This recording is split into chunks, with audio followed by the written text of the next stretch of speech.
refugee from Hitler. Part 1. Escaping Hitler. Chapter 1. From Berlin to Birmingham. The Father.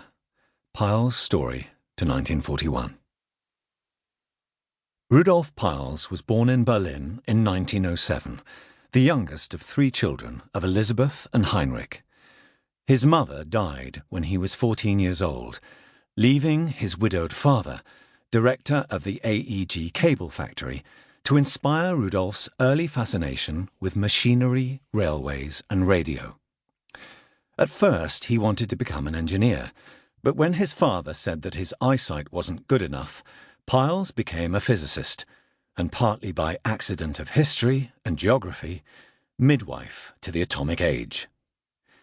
In 1925, he enrolled as a student at Humboldt University, Berlin, and attended lectures by Walter Nernst, who impressed Peierls as a great physicist of rather small stature and even smaller sense of humility. For the young student, his home city of Berlin was an exciting place full of intellectual life. Theatres, cabarets, lectures on any topic imaginable. But after 2 terms he felt ready to leave. The greatest teacher in theoretical physics at that time was Arnold Sommerfeld in Munich, so Peierls transferred there. Not only had Peierls moved to the right place, fortuitously his timing couldn't have been better. He arrived in the midst of a scientific revolution. For 250 years, Isaac Newton's laws of motion and of gravity had successfully described the dynamics of objects, such as planets, the moon, and falling apples, and had never failed. But when applied to very small things, such as atoms, they were nonsensical. An atom consists of electrons encircling a compact central nucleus, the whole held together by electrical forces. According to the laws of Newtonian physics, these forces accelerate the orbiting electrons. Acceleration of an electric charge leads to electromagnetic radiation and loss of energy, so these electrons should spiral into the nucleus and destroy the atom in a flash of light within a fraction of a second. In other words, neither we nor anything else should be here.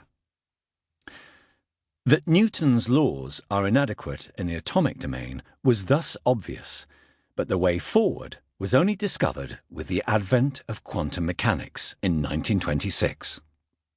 Quantum mechanics, in effect, extends Newton's laws of motion into the atomic realm. When Peierls arrived in Munich that year, everyone was studying the new theory. So Peierls began his career as a theoretical physicist at a most opportune moment, and Arnold Sommerfeld was the ideal guide. Sommerfeld's technique for educating students is today standard practice. Set the novice a challenge, ideally a problem that has not previously been solved.